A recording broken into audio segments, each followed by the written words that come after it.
I had an interesting thought the other day, right? People are talking about what is this Deshaun Watson suspension going to be? Some people think it's going to be no game. Some people think it's going to be 4 games. Some people think it's going to be 6 games. Some people think it's going to be the whole game, right? And I kind of went over the NFL side of this, right?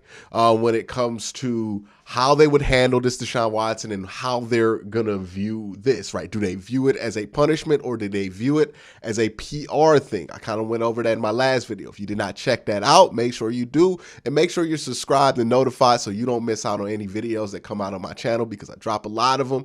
If you want to make sure you stay up to date, make sure you're subscribed, make sure you're locked in. Also, shout out to the Patreon members. It's going to be scrolling down through this video. Appreciate y'all. But now let's talk about this, right? What is the worst case scenario for the Cleveland Browns? The worst case scenario for the Cleveland Browns is that he gets like a 1-year suspension, right? That is the most realistic bad situation. Not saying that it's likely that he gets a year out. What I'm saying is that of all the worst situations that you have seen floated out there, right, 1 year is probably the realistic, awful situation the Browns could end up in. Now, again, they knew this when they traded for Deshaun Watson. They're not going to get any sympathy around the league. This is not like woe is me Brown stuff, right? Like, we knew this going into it, and they took a bet knowing that you're going to lose some games on the front end for this trade, but you're going to benefit in the back end of this, right? That is the gamble that the Cleveland Browns took,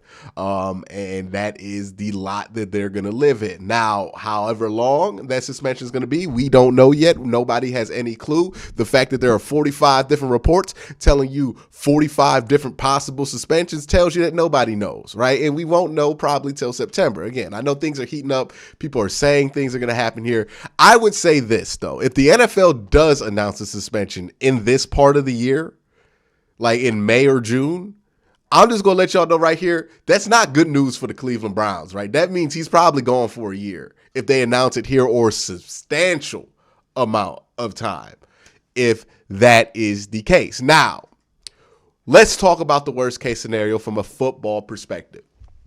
And the question I have here that I'm going to go and explore today is it possible for the Cleveland Browns to be better this year than they were in 2021, even if Deshaun Watson gets either suspended for most of the year or all of the year? Is that possible? And I think the answer is yes. If the Browns don't have Deshaun Watson. Now, again, there are some human things in here, right? I don't know what kind of effect a year-long Watson suspension would have on the team, the locker room morale, and everything like that, right? That could be a whole different can of worms that can make this thing unfold and turn bad real quick. But I'm just going to assume that everybody's able to handle this and that the locker room won't melt down. Now, that's not a guarantee, but I just have to make certain assumptions in order to make this video have this conversation. So when it comes to that, right? Let's say Deshaun Watson suspended a year. Why is it that I think that this team could win more than 8 games, despite them having a better quarterback last year in Baker Mayfield, which, hey, you know what I mean? Baker is better than Jacoby Brissett, right? Talent-wise. Like, ceiling-wise, you know Baker's ceiling is higher than Jacoby Brissett, but there are other things in what that factor into that's why I would be more confident that the Browns could win more games this year, despite the quarterback room not being as high ceiling as it was last year. Now, why do I have this confidence? One, I think truly the team is better, right? If they bring back Jadeveon Clowney, the defense is deeper than they were last year. This is a better defense than they were last year, and this was a really good defense. And I think this offense is much better, right? They made some improvements in the pass-catching side. They got Amari Cooper, who fits the offense a little bit better, right? Who does what they want him to do instead of Jarvis and Odell, who are more freelancers. And when you have Baker Mayfield, who can't go off schedule for whatever reason after his rookie year, and you have two wide receivers who thrive in off schedule plays. That just wasn't a combination there for success. We were all hoping that Baker Mayfield would return to that off schedule guy that he was in his rookie year. It just never happened. Him and Jarvis never had it at that level, and then certainly him and Odell, it just never worked out, right? It was a mismatch. Now you have a guy who's going to be on time, on schedule in Amari Cooper, and you have quarterbacks who can handle that, right? Now, there is this ideal that Baker Mayfield's going to play for the Cleveland Browns. Look, in any scenario that I talk about the Browns' future, I'm going to be realistic. I don't think Baker Mayfield ever plays another down for the Cleveland Browns again, and I certainly don't think he does it in 2022, right? Maybe he comes back at the end of his career or whatever, he gets like a tryout for this team or something like that, but I just don't ever think Baker Mayfield's going to take another snap with the Cleveland Browns. I just don't believe that's a realistic possibility, especially in this year, given that, look, I know, and I've listened to the things that I've heard from Aditi Kabbalah and the people that are in contact with Baker's people, right? And remember, when you hear from certain people in the media, it's not that they're lying, right? Or if you hear things that contradict, it's not that the media is lying to you, but they are telling specific sides of the story, right? Certain reports from certain reporters are going to come from certain camps.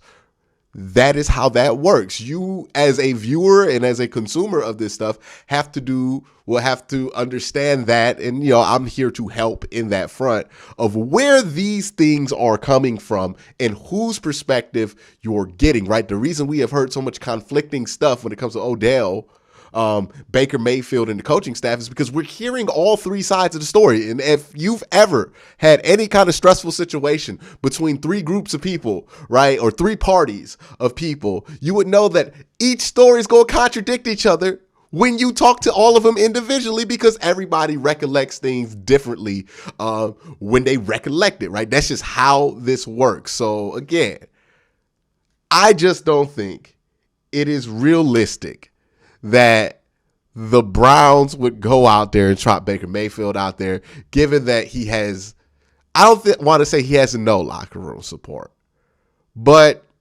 I think the locker room is at a point to where they're ready to move on, right? You know what I mean? It might not be that they got beef with Baker Mayfield, but they're ready to move on from Baker Mayfield. Like they've jumped onto the Bahamas trip. They're on this Deshaun Watson. They're on this Jacoby Brissett. They're ready to go forward. Like, we have moved on in the Cleveland Browns. The coaching staff is ready to move on. Clearly, the front office is clearly ready to move on. Everybody in this situation is ready to move on, including Baker Mayfield himself. In those kind of situations, there is nothing healthy that can result from you sticking around, right? Because the number one thing that can make people or make things toxic or make people just dislike you to a level that is kind of like ferocious is if you overstay your welcome, right? We've all had that person who has overstayed their welcome and you want to fight that person. Now, I'm not condoning violence or anything, but we all know that feeling, right? When somebody overstays their welcome. Baker Mayfield playing another down for the Cleveland Browns, he's just overstaying his welcome at that point, right? He knows it. We know it. They know it. Ain't nobody going to do it. So I don't think that's a possibility.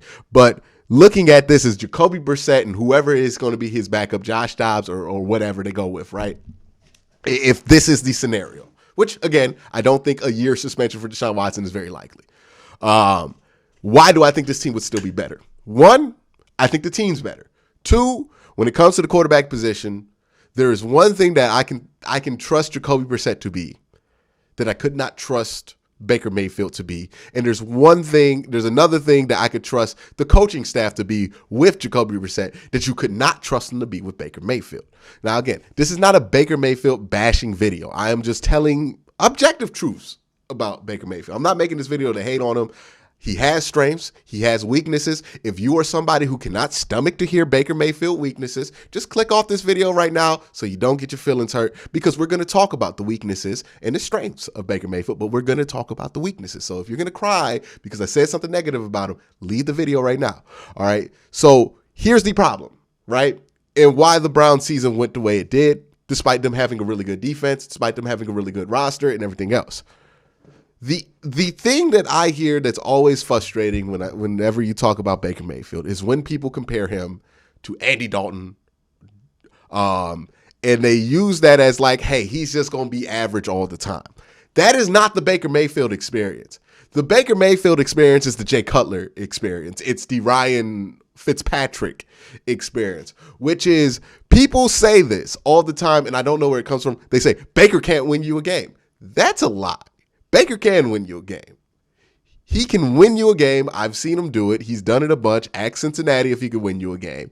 The problem isn't that he can't win you a game or play at that level occasionally.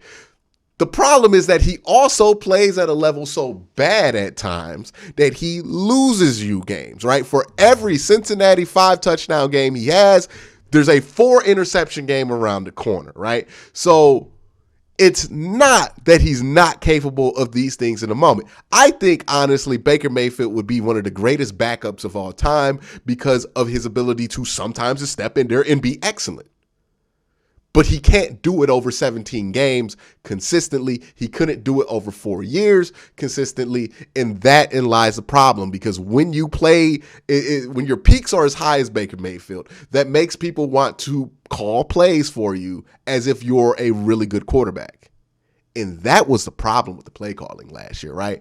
The Browns were stuck in this hard place where they kind of designed the offense around a quarterback that they thought was going to be good. Or at least 12-8 in 2020. They thought, hey, we could design this offense around a quarterback who could beat you, right? Because if you're from the 8th to the 12th best quarterback in the NFL, that's a quarterback who could beat you, right? And the problem isn't that Baker Mayfield couldn't do that. The problem is he couldn't do that consistently. And when you have a game plan that relies on the passing, when you've gone into camp and you've relied on the passing more than you would have if he didn't have that year, all of a sudden, these play calls become very wonky, right? Because you're trying to run an offense for a quarterback who might play at that level 25% of the time. This year, he had maybe a game where he played close to that level. I don't think he had like 3 quarters in Kansas City where he played close to that level, and then it was a wrap for the whole season. Like, it was nothing close to that after that. And that's why the offense stunk last year, right? They designed the offense around the quarterback that they thought was going to be top 8 to 12, and it didn't happen. And they kind of anticipated for that. Now, if Jacoby Brissett is in there, there is no illusions for the offensive coordinators. There's no illusion for Kevin Stefanski. There's no illusion for anybody in this offense that the quarterback play is going to be above 20th in the NFL. There is no illusion. There is no guess, which means they're just going to run the ball more, right? They would rely on running the ball. They would rely on their other pieces because they wouldn't depend on their quarterback being a playmaker like they tried to last year, and that letting them down. So I guess my basic point is I think the Browns, even if Deshaun Watson doesn't play this year, will be a better team and have more wins than they did last year. Not because Baker is this god-awful quarterback that held the team back, even though you could make that argument. I'm not going to make that argument. But because with Jacoby Brissett, there is more uniformity and consistency on what you should expect for everybody on the team. And when that is the case, you could get away with less, right? Everybody in San Francisco knows that Jimmy Garoppolo is not that good. I know people outside of San Francisco thinks it, but everybody in that building knows, look, man, there's only so much Jimmy going to do. Even the people who love him, and they do love Jimmy, right? They're his teammates love him in San Francisco. But they know there's only so much you could do with Jimmy Garoppolo because he's limited, right? Kyle Shanahan, famously, will just not throw the ball with Jimmy Garoppolo for like a quarter because he knows what he has.